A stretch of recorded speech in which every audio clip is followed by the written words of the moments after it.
So this section was actually a very good question that I got from one of my students. He was asking, how on earth do you estimate cost of capital in the mining sector? So let's start with just a background. The cost of capital is, let's just read what's on the slide. Cost of capital is used to determine the optimal mix of debt and equity funding to a firm and to perform valuations on the firm. Basically, what your cost of capital is, it's just a measure of the financial efficiency of your firm. Okay. If your firm is being run via credit cards, for instance, the cost of applying $1 in your firm is very high.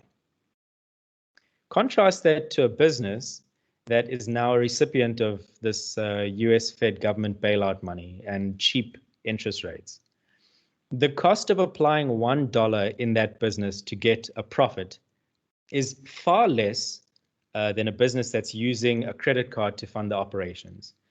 Because there's a lot of inefficiency, there's a lot of wastage that goes into that dollar. So $1 comes into the organization, and hopefully if you're doing something right, $1 comes in, $2 comes out.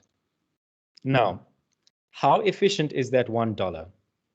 If it's very expensive for you to acquire that dollar, it means that your firm is not necessarily that financially efficient. So what you want to do is you want to reduce your cost of capital down to a minimum. You want to get these cheap dollars flowing into your organization, and then you will maximize your profit. Okay, so that's on an intuitive level. You would also use this cost of capital to determine the optimal mix of debt and equity funding for your firm. This means that in a situation where debt is cheap, such as the market today, you would want an organization that has a balance sheet or capital structure that has got a lot of debt relative to the amount of equity that's issued in the market. And this creates a perverse incentive, as we shall soon see. Okay. Let's look at an application of your cost of capital. We use weighted average cost of capital in textbooks. If you look at the NASDAQ, now the NASDAQ is just an index, a NASDAQ 100 is the top 100 firms in the US, and it's weighted according to those firms' value. So it's just an index, and when the index goes up, it means the value, relative value of those 100 companies has gone up in share terms, not necessarily in productivity terms. This is the biggest thing, and certain presidential candidates will harp on about the US economy being the best that it's ever been. In share terms, yes, but not in actual productivity terms. Okay, so let's look at what happened in the global financial crisis of 2008. Okay, you have this dip in the NASDAQ. Obviously, there's less money floating around in the economy, people spend less, so the value of those firms, people look at it and speculators look at it and they say, okay, maybe the outlook isn't so great. So the value of the shares, remember, shares are forward looking. When you value a company, you're looking forward. Their idea is that these firms are not going to be doing as good. And that was the case. Many people did lose their jobs, and some of this was true. But what starts to happen in 2009 is we see the effect of these government bailouts. So the Fed starts printing cash, and it guarantees the debt of these large corporations, the top 100 corporations. Basically, what the Fed steps in and says is that if you have debt outstanding, we're not going to pay the debt off, but if you can't pay your debt, then we will step in and we will pay the debt for you. So it's like a guarantee, okay?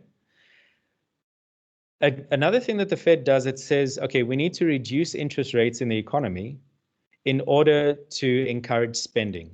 So if there's low interest rates from an average man or woman on the street, you're paying less on your debt. So that means you'll have more disposable income to spend in the economy.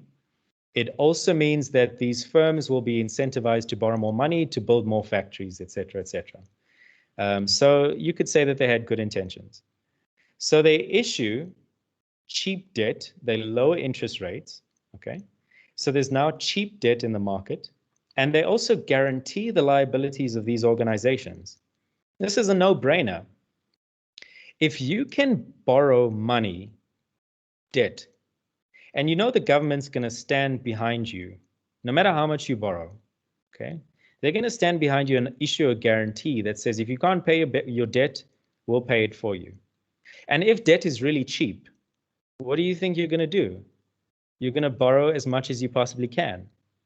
Okay. So what do we do with all of this money? We don't know. We don't have any bright plans to build new factories. We don't really believe that the world has recovered. So our outlook on the world isn't that great, but let's just get the money anyway. So that's what they did. They took as much debt as they possibly could. And if you look at the weighted average cost of capital calculation, it's a weighted average of your cost of equity and your cost of debt. We'll go more into the formula a bit later.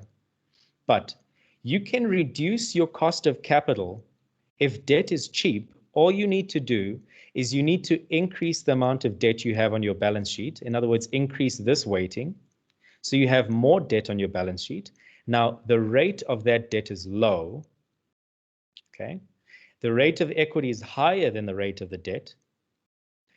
Because you've shifted more towards debt, you've shifted less towards equity. And because you've done that, your cost of capital comes down. So your firm is more financially efficient.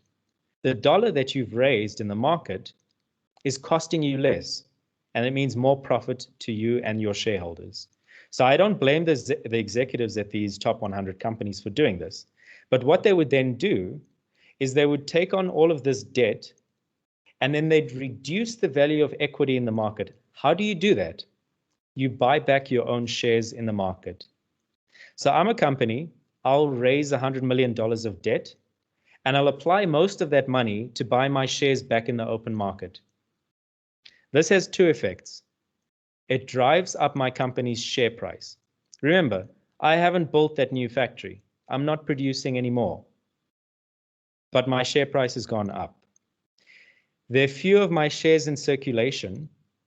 Okay, less shares, it means the pie, which is my company, is divided up into fewer slices. And because of that, each slice gets bigger. In other words, each share increases in value. And that's what we saw from the global financial crisis of 2008, the US stimulus, all the way, the longest bull run in recorded history, up until a trade war that was started in 2018. Again, the market gets jitters. They realize that it's a little bit harder to import cheap Chinese goods. So, wow, maybe the profitability outlook for these top 100 firms is not as rosy as it once was. So then you have a slight dip in the NASDAQ, ending this 10 or so year bull run. Okay. I just want you to pause and think of this for a second. The stock market is going up. However, productivity in the economy and the actual health of the economy is not. It's an optical increase in your share price and in the economy if you use the stock market as a proxy for the health of your economy, which you should not do. Okay. Now, the US Fed promises again low interest rates because there was some rumors here that interest rates were going up because the Fed started hiking rates. So they start lowering interest rates again, and hunky-dory firms carry on borrowing and they continue with the same behavior. And then we have something interesting happening at the beginning of 2020 with COVID-19. Everybody forced to stay at home and a lot of people losing their jobs. Again, this does not bode well for the economy. So you see a dip in the NASDAQ. But then what do you see immediately after? You see the Fed printing money, trillions of dollars on a daily basis, and you have the same cycle over and over again. So that's why I'm saying that it can create a perverse incentive, but this is just one application of why you should know what your firm's average cost of capital is. Because if it's cheaper for your firm to be predominantly debt-based, then why not? If you're a treasurer or chief executive officer at a big corporation, your shareholders will be actually angry for you for not taking the money. And your shareholders will be very happy about these share buybacks because they get money in their pocket at a price that's higher than the current value of their shares. Okay, so that's just an application of the weighted average cost of capital. But going back to my student's question, how do we do this for the mining sector? So that was just a bit of introduction as to what the weighted average cost of capital is and how you use it. So the cost of debt is easy. It's just the weighted average of all the interest rates across all of your debt facilities. Important, your long-term debt facilities. Okay, so you have a company that has got bonds, amortizing facilities, a whole host of long-term debt. You take the weighted average of all of that debt, and then you get your cost of debt, which is then this RD number there. Okay, your cost of equity is just estimated relative to traded instruments in the market. So your cost of equity is just the risk-free rate. It's just the rate on a long-term government bond, usually, times by your beta, which is a factor, a sensitivity factor. It just expresses how sensitive your individual firm is to movements in the general market.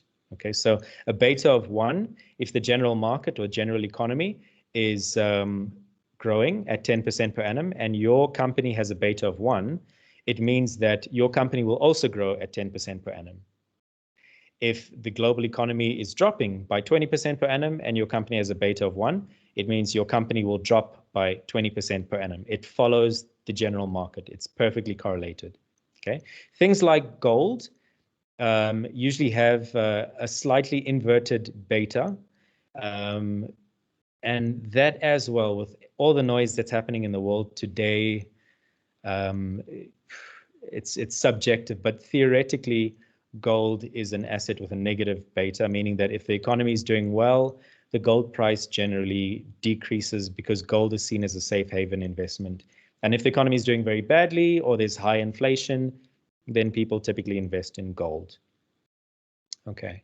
And then after you do the cost of equity, you can also add some adjustment factors. So this is the first part of me actually answering this question. You'd apply your CAPM formula as per normal, and you'd have adjustment factors which are individual to your bank or to your advisory firm.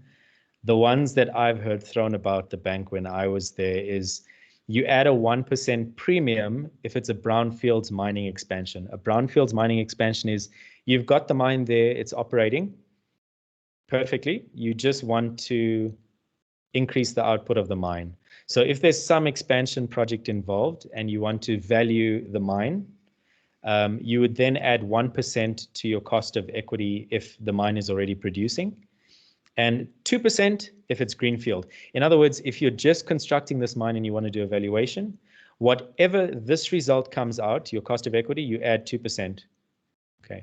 I don't know where those numbers came from, but they were used and they were just generally accepted in the industry. So you'd have to check with your individual firms what the adjustment factors they use there, and they could have very scientific adjustment factors that you'd use for the mining industry. But as a start, you can just apply general CAPM formula, add a 1% premium for brownfields expansion or 2% for greenfields expansion. If there's no expansion, then you can just apply the CAPM formula as is.